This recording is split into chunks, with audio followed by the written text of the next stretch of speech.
Cross in, James tries to get ahead on it, but cannot. It'll roll long towards the sideline. James settles it down there, and will look to make a move in towards the box. Instead, his pass comes Aaron, and that'll set up the breakdown field for Tampa Bay. Frimpong sets it back. Needham now resets near side. Sanfilippo, the captain.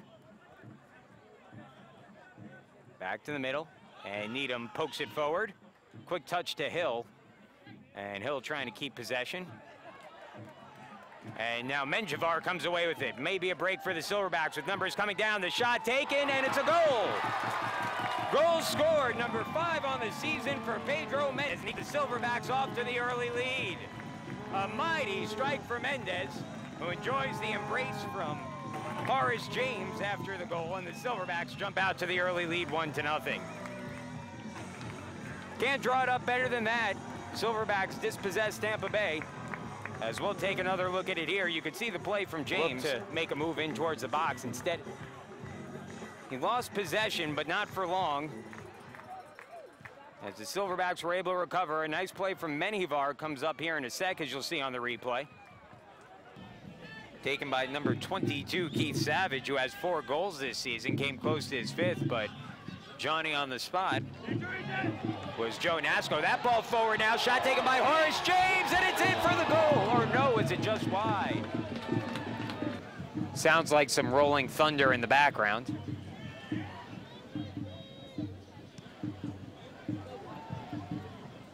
And the rain not a concern, but lightning certainly is, and a hard foul there from behind, no call. Well, they'll call continuation there, and that might play the Silverbacks' favor. Forward with the ball is Cruz. Cruz, nice move into the box. Takes the shot, and the save is made. Have kept this game 1-0, instead potentially 3-0, and now a play out in front of the net. Savage set that forward. Into the corner, good move. Frimpong moving forward. Now the shot taken, and Nasco with a diving stop once again. As the crowd agrees with Horace James. Good cross there. Ooh, thinking about the bicycle kick for a second was Mulholland. Opts not to. Instead, a dangerous chance out front, and that's going to be an intentional handball in the play for Lancaster, and we're going to get a penalty kick. Let's take another look at that one, but you can see Lancaster in the middle. And yeah, well, he tried to get his hands up and protect himself and went off his forearm, but yeah, that's clearly handball. No argument from the backs. Ristoff set to take the penalty kick. It's on the way and good into the back corner, and Ristoff ties the match up, 1-1 the score. Here comes Mulholland's kick. Nasco coming out and gets a clear path to the ball. Let's see if he can turn it upfield now. Nice throw forward. Mendez has it. Mendez trying to turn on it. He'll cut downfield, looking to get some numbers to come with him. The defense catches up. Mendez still cutting into the box. Mendez still forward, takes the shot and the save. Huge save there made by Diego Restrepo. We'll see who takes it. It looks like it'll be Caceres. Caceres from the near side. 1-1 the score. Here's the cross over the middle. Knocked up in the air. Bicycle kick, and just wide of the net.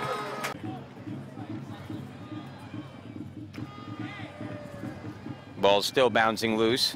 Mendez settles it down to Blanco, set forward quickly. Now the Silverbacks turning it up. This is James. James has some numbers. Back to the middle. Cruz coming open, takes a shot across net. The quick touch by James, and it's wide right again. Now this is Barbara. Nice work into the box. Still moving towards the goal. Steps back. A shot taken wide. Oh, that one over the middle. Quick touch back. Shot taken wide of the net. Kristoff again. And a few weeks back.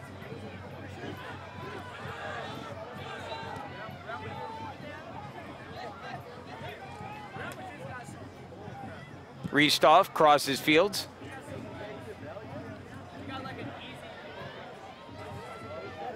Frimpong lets the shot go. Nasco got a hand on it and made the save.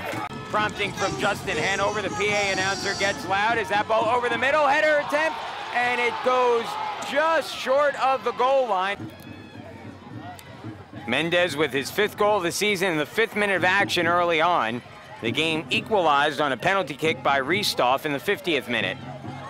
That ball bounces loose, and oh, Nasco can't keep possession here. Play still going, and finally we'll get a whistle here, and again, a foul will be called.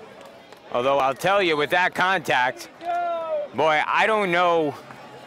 We got to see. I'm not sure if the player is conscious right now, as there is contact right in the middle of the field. The official time is being kept on the field. The referee has suggested approximately. We've hit stoppage time. Fortunately, Mulholland okay. Nasco and Mulholland collided, and Nasco, you could see when the two stand up next to each other there, Nasco about half a head taller than Mulholland, and probably has about 5 pounds on him. Nasco, a freight train coming right at Mulholland there. And fortunately, Mulholland okay. We'll take another look at that one here. Mulholland had a good opportunity as the ball came out there. Nasco forward, and yeah, boy, the two just collided, and Mulholland got a whole lot of Nasco there. Draw here in Atlanta, 1-1 the final score. Silverbacks now 1-3-1 in the fall season. They remain a point behind Tampa Bay. Tampa Bay now 1-4-0 as the Rowdies remain undefeated in the fall. They have 7 points, remain 3 behind Carolina for the league lead. Again, a 5th-minute goal for Mendez. That gave the Silverbacks an early lead, but the 50th minute penalty kick by Ristoff tied the game up, and really a story of lost opportunities today for the Silverbacks. They had a lot of chances, but couldn't quite capitalize. We'll go ahead down to the field where Neil Malone is joined by the head coach of the Tampa Bay Rowdies, Ricky Hill. Go ahead, take it away, Neil. Thanks, John. Well, that was some second half, just back and forth action here with head coach Ricky Hill of the Rowdies. What was your thoughts? Fair result tonight? Overall, I guess it would be, because Atlanta had some great chances which they didn't manage to capitalize. But likewise, you know, I'm disappointed we didn't get a second penalty. I think, you know, it was there for everyone to see that the young lad at the back dwelt on the ball, miscontrolled it, and then panicked and brought down our striker. We got both officials on that side of the field. Neither of them have seen that clear, blatant, that he hasn't played the ball, but he's played the man. Disappointed it hasn't given. Whether we score that or not, and whether we miss that, it's still an opportunity. It's still something that officiating at this level shouldn't miss, as far as I'm concerned. But I can't begrudge Atlanta a point, because they missed some clear chances themselves. Well, best of luck for the rest of the season, and I assume this is a place you want to be on November 9th for the Soccer Bowl. We're aiming to be there. We're working hard to get there. We just needed to be a little bit more clinical at times and ride our luck a little bit as well. Thanks, Ricky. All right, John, back to you. We'll try to get head coach Brian Haynes here of the Silverbacks in just a moment. And thank you, Neil. You hear Coach Ricky Hill upset that he thought a call was missed, should have been a penalty kick. If it was, it would have been a second game in a row here potentially where Fort Lauderdale would have snuck away with potentially an opportunity to take 2 late penalty kicks and take a lead in the game. In the meantime, I think we're set to go back down to the field here. Let's head back down. Neil Malone is joined by Silverbacks head coach Brian Haynes. Go ahead, Neil. Well, Coach Haynes, probably a tough result in your eyes. Back and forth second half, lots of chances that didn't end up going in. What were your overall thoughts on the game? It's Eric Winalda's fault. If he was here to help these guys work on finishing some goals, maybe we would win this game tonight. But it is the poorest display of finishing I've seen in a long time. And I'm not coming down on my players, I'm being honest. I thought there was some simple goals that we could have scored tonight. Hey, credit to Tampa, they did what they had to do, and they got their goal from the PK, but it seems to be a habit now of us giving up goals and giving up leads. And it could have been a really fun weekend, but now it's not turned out to be a fun weekend for some of these guys. I'm not in the least bit happy. This is a home field. Certainly a tough one to swallow. I guess, is there any encouragement there that you were able to create those chances? Yeah, well, there's always that. I mean, we always can look at that and say, yeah, we've created chances. But it's a mentality when it comes to goal scoring. You just got to believe that it's going to go in the back and it's going to happen. So I think we need to score the ugly ones. We're looking to score the prettiest ones of finishes. I don't care what goes in. We just got to go in. Thanks, Coach. All right, back to you, John. Thanks, Neil. And you heard it from head coach Brian Haynes saying this is our home field, and he's not happy that the team has been unable to defend their home field here in this latest homestand. In fact, the Silverbacks again now with 3 of their last 4 games at home have gone 0-2-1, 2 ties, 1 loss. And the Silverbacks now will head on the road next week where they'll take on New York next Saturday at 7 o'clock before returning home here again against San Antonio. And certainly some things to work on for Atlanta on the finishing end of games here and on the finishing end of scoring opportunities. They had their chances today, but couldn't convert. And in the end, a costly tie here at home for the Silverbacks. I want to thank everyone once again for joining us. For everyone in the ATP crew, I'm John Schwartz.